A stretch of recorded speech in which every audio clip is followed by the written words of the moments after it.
Okay, you're live. All right. Okay. Call this meeting to order. Thank you all for joining us this evening. If we could start by all joining in the Pledge of Allegiance and a moment of silence, please. I pledge allegiance to the flag of the United States of America and to the republic for which it stands, one nation, under God, indivisible, with liberty and justice for all.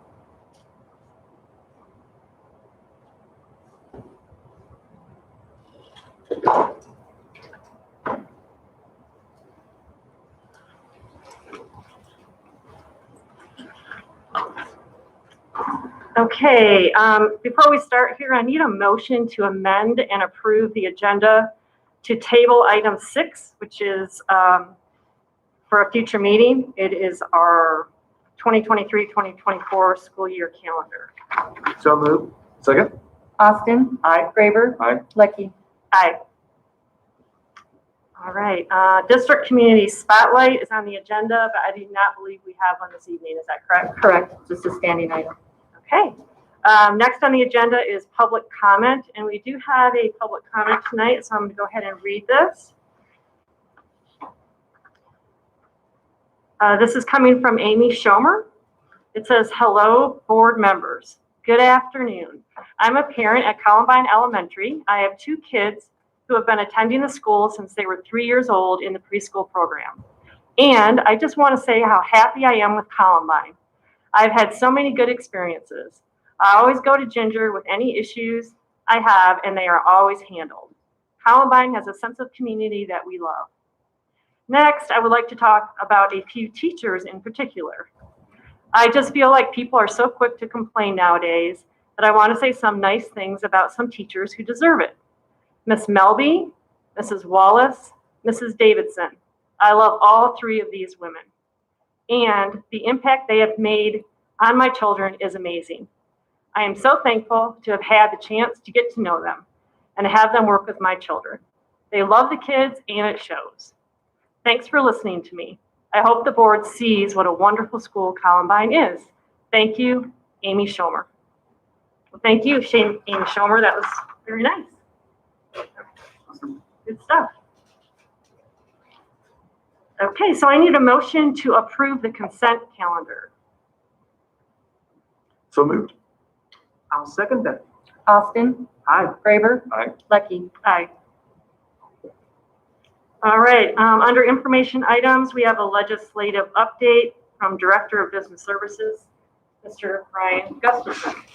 All right, good evening. You have in front of you a legislative update for May. And the big legislative news is that the School Finance Act was finally introduced yesterday. And we received from CDEs some very preliminary draft financial runs on what that might mean if approved as introduced. So it's very, very late for this kind of information, of course. But there will be separate pieces of legislation that will actually impact the School Finance Act beyond Senate Bill 21-268, because other bits of legislation actually determine the budget stabilization factor and some of the other factors. So in essence, the idea is that we will proceed with about a 2% increase of base per pupil funding as proposed. And the other bits of legislation will try to reduce the BS factor back to the 2019-2020 level. For us, that's about $1.4 million. So almost what we thought, but we have to see how this works itself out in the next few weeks. There are other legislative, attempts to increase at-risk funding for those students who receive free meals in districts. And so that's some additional legislation that will impact the School Finance Act if passed. And in that introduced School Finance Act, there is acknowledgement that the pandemic delayed session is creating the need to extend and revise the deadlines for budget submission. And so instead of at the end of May or 30 days, at least 30 days prior to the budget adoption. Now, we have until June 23rd to present a proposed budget to the Board of Education. And till June 25th for a budget public notice and hearing, but still have to adopt by June 30th for next fiscal year. So even though this is information, I'll just share that my recommendation is, while we don't use the entire extension there, we're going to need some time because we just got this information, and we also have the new complexity of the ESSER funding that's going to impact this as well. And so this would be welcome if we could introduce our proposed budget to the board on June 9th, and then we'll submit and then make public a budget public notice on or about June 16th, and then move our budget public hearing to June 23rd, and concurrent with that special board meeting, which would include adoption as well. So hoping to use those extensions as proposed in the School Finance Act. And some other legislative items, the total program mill levy tax credit we've talked about for a few months. Nothing's really happening there because it's laid over awaiting a Colorado Supreme Court interrogatory on it. And this could also impact the School Finance Act depending on how the court rules.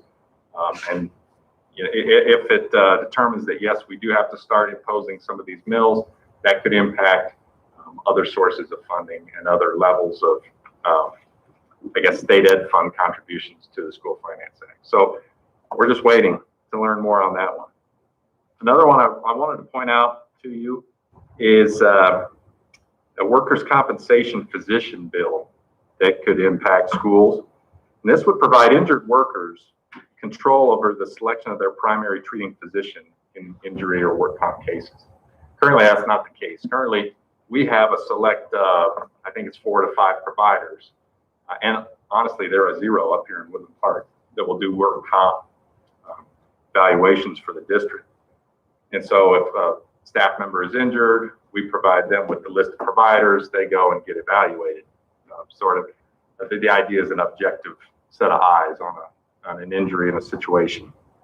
This bill would change that and give injured workers the control over the selection of their doctors. So we'll have to keep our eyes on that and how that impacts schools. Some others in there I've left on from previous times, and you can see, like if you turn the page, you'll see some in there like the online student protections bill passed. I'm not going to touch on those that we've maybe already talked about a lot, except for the second one there, school board compensation. That is, I believe, being signed by the governor either yesterday or today, but it was signed by the Speaker of the House and the Speaker of or the President of the Senate. So this would permit boards to establish compensation for board members. So that's one that passed. Strengthening civics education was signed by the governor. And I'm just going to keep skipping down here, as a lot of these are repeats. On the third page, one that I'll touch on is the top, the cannabis-based medicine at schools, Senate Bill 21-056. This was signed into law by the governor on May 6th. And basically, our principals at schools across the state now will have to write treatment plans for the administration of such medicines. And really, this requires public schools to treat cannabis-based medicine recommendations like prescriptions. And our school board will then have to implement policies allowing, and when we say school board, it's really the administrative policies will have to be created to implement policies allowing for storage, possession, and administration of such medicine. So that'll be a change at our building levels. That's now a law. Some of those others you can see have been signed into law. The extended deadline for the READ Act funds, we figured that might happen, etc. So to be brief, those would be the ones I highlight, unless you have additional questions.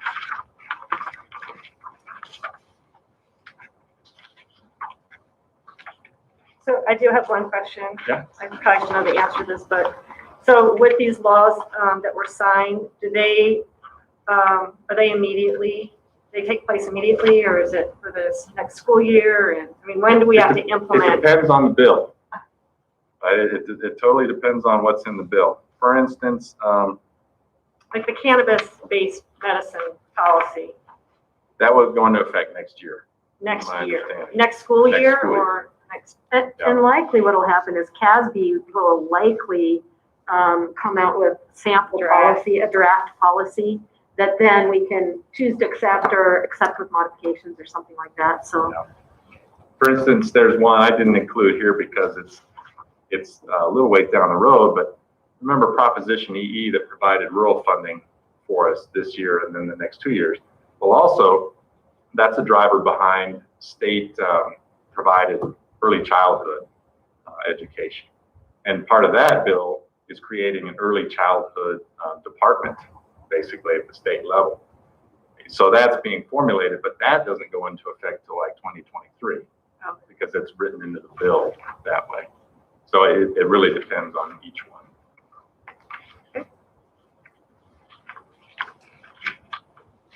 Anybody have any other questions for Brian? Thank you, Mr. Gustafson. Let's see, board action items. We have a resolution declaring a director vacancy, so I will read that.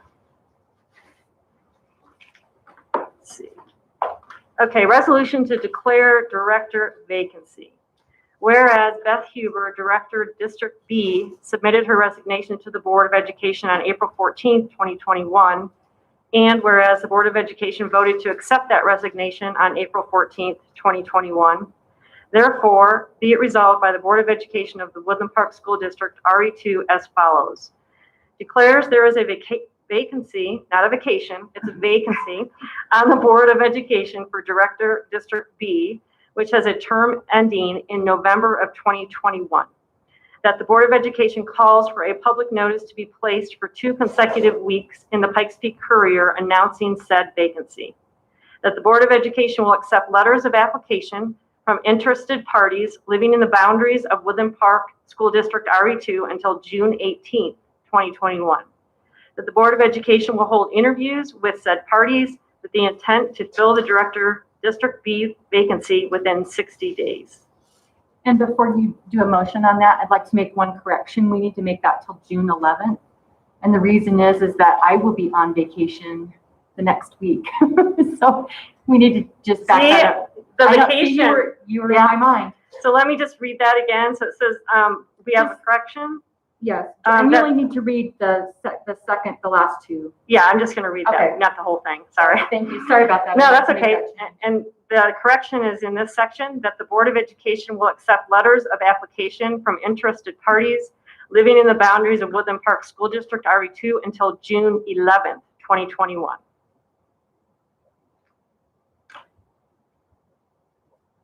So I need a motion to approve this resolution. I will make that motion. I'll second it. Austin, Aye. Graber. Aye. Lucky. Aye. And just so you know, that will go in the Courier on May 26th and June 2nd. Okay, thank you. Mhm. We look forward to lots of applicants to join us. All right, reports. We have a superintendent report. yeah, we're fast approaching the end of the school year, so everybody's looking towards all those end of year activities, trying to do as many traditions as we can. We got fun runs and talent shows and field days and so on, all modified just a little bit. We of course have graduation coming up, and so we are hoping May 28th is graduation. We are keeping our fingers crossed for good weather so we can have it out on the field and we can have more participants there. Worst case, we would move it into the gym and then have to limit a little bit more the number of tickets and the number of people, and it will be live streamed. And there's lots of details on the high school website and so on regarding graduation. Kind of a reminder that the last day of school is Thursday, May 27th, and we have a shortened day that day. It's kind of one of those checkout days where the kids come in and do final checkouts and things like that. So I've got the times listed. 10:45 elementary is dismissed, 12 o'clock for middle school, and the high school dismisses at 2 o'clock. So 3 different times actually. So if you have a middle schooler and a high school, they're actually being dismissed at different times. Let's see, the school lunch program, Brian and his group, we have waivers now to continue the free breakfast and lunch really all the way through the next school year.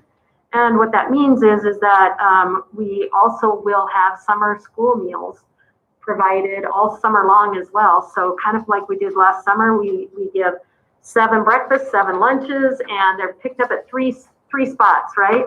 Yep. We did, what are the 3? We'll have them at the middle school, Summit, and out at the Grange and Florissant. Yeah, I thought there was one in Florissant, but I wasn't sure. So more information about that will go out, but that's kind of nice, and that will continue all the way through next school year as well. We're gearing up for summer school. So our summer school will run from June 7th through July 2nd. Each grade level has slightly different times. They all run in the morning, and like elementary goes Monday through Thursday, secondary doesn't, and so on and so forth. So again, dates and times and more information on the websites. But the elementary is at no cost and will be held at Columbine this year. Columbine and Gateway kind of go back and forth. The middle school and the high school has a $50 fee, which is greatly reduced. We used to charge $180 or something like that, so it's $50 this year. And we have scholarships and things like that for families that need it. And then we will be running a bus. We've done this the last couple of years too, where we run a bus from Summit, and then the bus will drop off at Columbine Middle School, High School, and then return back to Summit. So the bus doesn't pick up individual students, but it does run between Summit and the schools in town. And then aside from that, kind of looking for this summer, doing last minute orders right now. Well, it should have been done.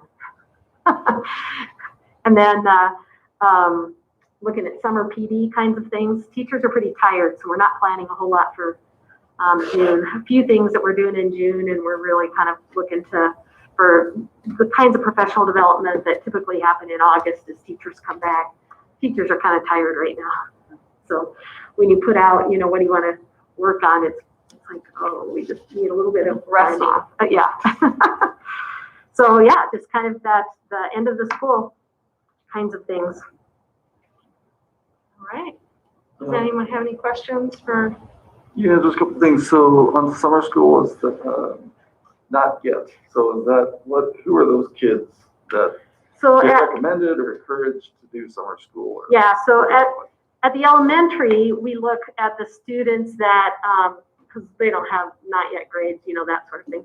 But at the elementary, we look at students that are below grade level that have scored low on some of their assessments. And so we encourage them greatly to come. And it's really working on getting reading, mostly some math skills improved. And maybe even a lot of them do improve because we have small class sizes and things like that. And it cuts down on the amount of loss that some of our elementary kids have.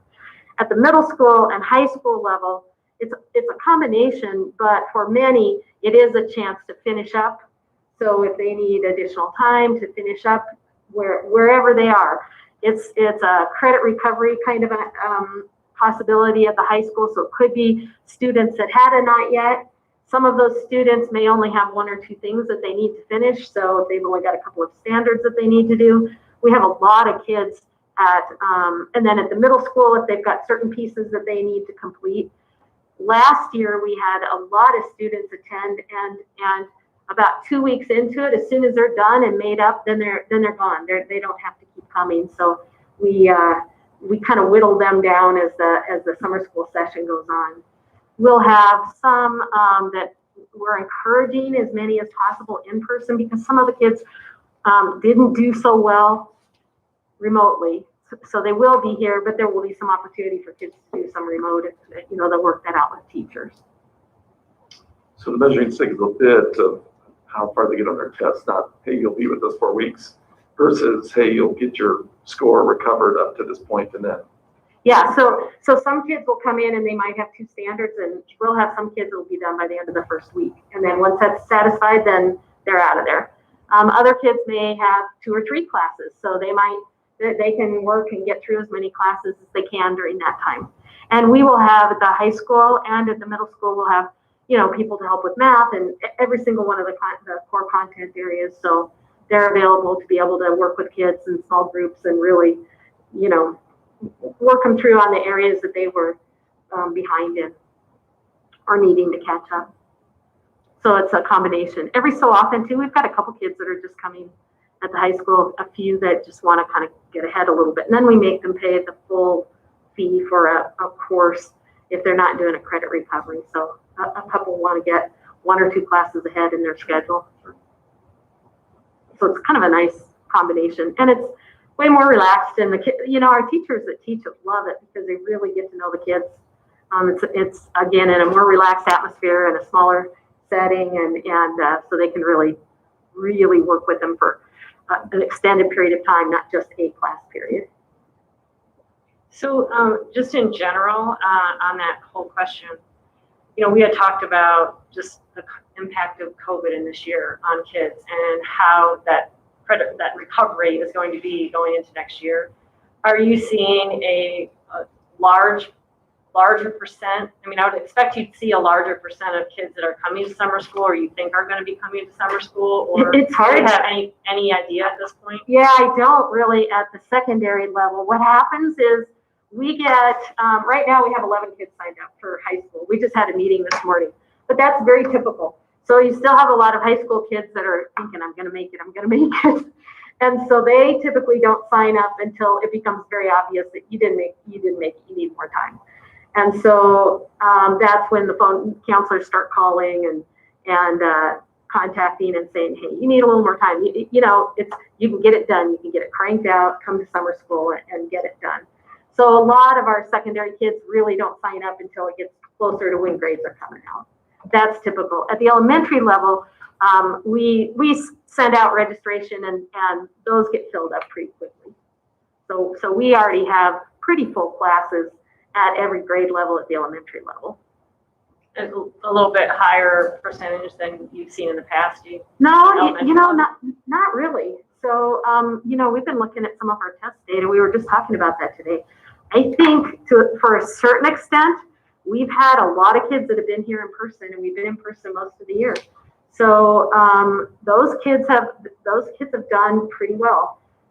Except for, like I said, we had those 2 months when we were in a hybrid, and so kids were only coming 2 or 3 days, and some of our teachers were getting pretty panicky in there because they just felt like they weren't seeing kids often enough. But we've been very lucky. There are a lot of schools across the country that have been remote up until, all year.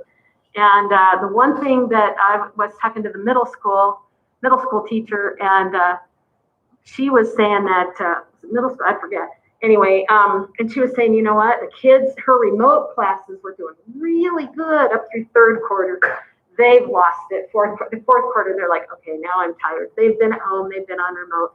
So every situation is kind of different.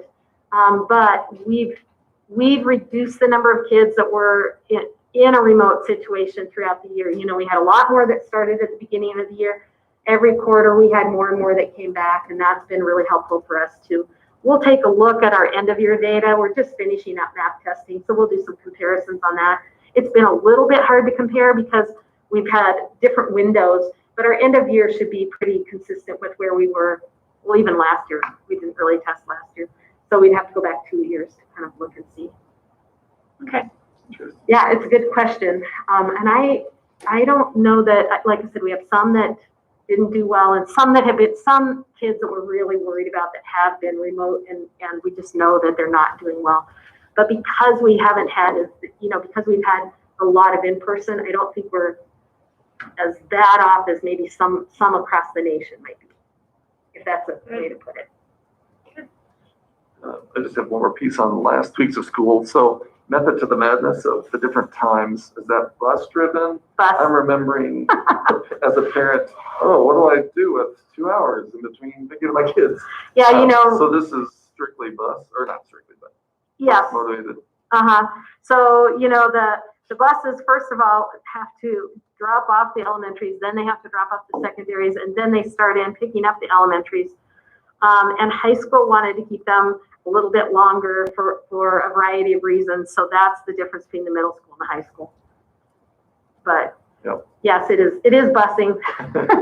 Well, encouragement for the parents of us in the country who get the bus to, Yeah. if we can tighten those, that would be convenient. All right. Anything else? Yeah, oh, you know, next year, everybody's looking to next year. Just know that next year, everybody will be on the same bus schedule. So your elementary, your middle school, your high school, every bus will have elementary, middle, and high. They'll drop off at Summit and then come into town and drop off and then pick up Summit. Because of that, you know, we're arranging for Summit to have some additional supervision because the bus, you know, they will have extra time when they'll have students because the buses can't drop off at the same place the whole time. But in doing so, that means that all schools will be generally on the same time, except for the time it takes for the buses to get around and drop off. And at the end of the day, then they'll all be back at the same time. So we used, Brian helped us out with some of the ESSER funds to be able to manage that this year. And we think it's going to be good for our Summit kids because they'll be able to offer some additional programming, you know, supervision and things like that so that it'll be kind of a win-win. So we're pretty excited about that. That'll be the first time in I was gonna say. like since- ever. Yeah. And since before we started. Yeah, so, but yeah, it's really been the first time since that we've had all schools generally running on about the same time, about 8 o'clock, give or take, and somewhere around 3 o'clock, you know, give or take 15, 20, 25 minutes either way, but all kids will be on the bus. So kids that live, you know, we used to have a lot of secondary kids that would hang out at Summit for a while so that they could ride home with their siblings, and now they'll all be on the bus at the same time. So we're really excited about that for next year. So you gotta wait till next year. Quite all right. All right. Thank you. Do we have a Board of Education report? Anybody? Don't have a report, but Brian had mentioned that as part of the legislative in terms of just the budget and that kind of stuff. So I didn't know how much we knew about registrations or counts, Merit Academy, that kind of stuff in terms of what the numbers look like or trajectories for our own signups for next year and how that'll impact obviously budget. Well, that's a great question. I don't know exactly.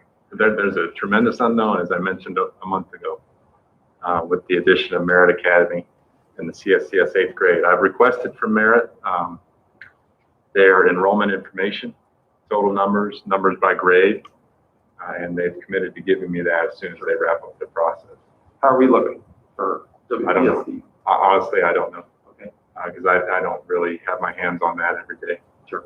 Last I'd heard, we were at about 75% participation. Was that about right? But that's I think so, yeah. 2 weeks. Okay. And we'll have to kind of see how that works out as we get closer. And just a reminder of date, so when do you know that number and then have to get to kind of play with the budget? October 1st. But We have a pretty good I'm not idea kidding. in That's when August. we know the number. Yeah, it is kind of that way. You know, we've never done registration in the spring. We've always done it well, last year we did because of, no, we didn't. We did it in August. So we've always done it in August. And literally what we do is kind of have some intents to return. So some of our principals have some of that kind of information. We're not sure because when the registration went out, it was before, some people may have registered prior to Merit, so we don't know. Right. And then in August, typically what we've done is we go through registration and then front offices tend to call and just say, hey, are you coming? Are you not? Oh, you're in Virginia? Okay. And then because that happens some over, and then we look at the new students that come in as well. So this year we'll have some event. Well, it'll be kind of a registration, but not called a registration really, but some sort of an event in August to try to get parents back in where they can get their schedules and things like that. And so we get a better idea of who exactly we have and who we don't. Usually the way the kind of enrollment builds through the course of a school year is pretty slow to get started till maybe the week or so after Labor Day. And just tracking the last few years, seems like the numbers we have the week or so after Labor Day are pretty similar to what we get on October count.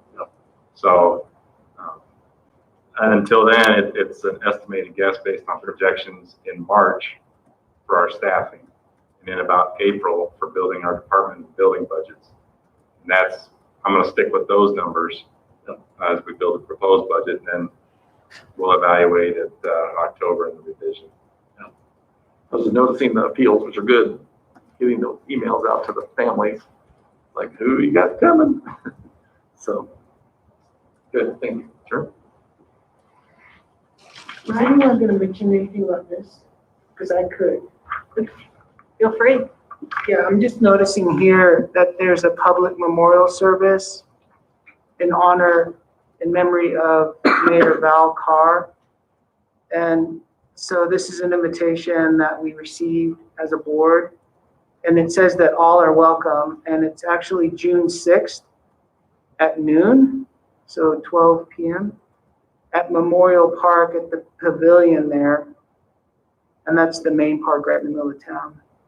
And so I appreciate that, this invitation to that memorial, and I just want to, as a board member, just continue to extend our deepest sympathy to Val Carr's family and his closest friends, and he'll be missed. So, thank you.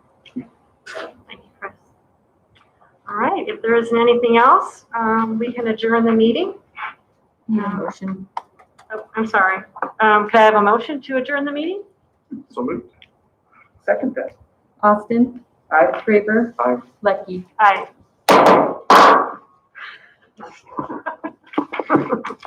Have a good evening. Nice job.